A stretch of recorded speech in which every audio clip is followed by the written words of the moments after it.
ട്രെയിനിൽ ടിടിഇക്ക് നേരെ വീണ്ടും ആക്രമണം. മാവേലി എക്സ്പ്രസിലെ ടിടിഇ രാജസ്ഥാൻ സ്വദേശി വിക്രം കുമാർ മീണയ്ക്കാണ് ക്രൂരമർദ്ദനമേറ്റത്. പ്രതി തിരുവനന്തപുരം കരമന സ്വദേശി സ്റ്റാൻലി ബോസിനെ കോഴിക്കോട് റെയിൽവേ പോലീസ് അറസ്റ്റ് ചെയ്തു.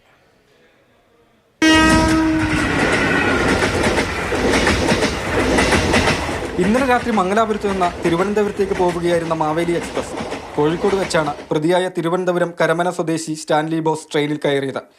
ജനറൽ ടിക്കറ്റുമായി റിസർവേഷൻ കോച്ചിൽ യാത്ര. ടിടിഇ വിക്രം കുമാർ മീണ ഇത് ചോദ്യം ചെയ്തതോടെയായിരുന്നു ആക്രമണം.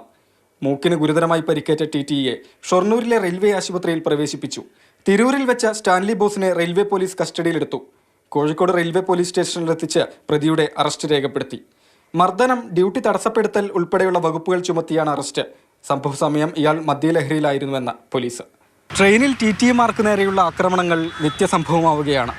ജീവൻ എന്ത് സുരക്ഷയെന്ന് ചോദിക്കുന്നു ടിടിഇമാർ ഓരോരുത്തരും.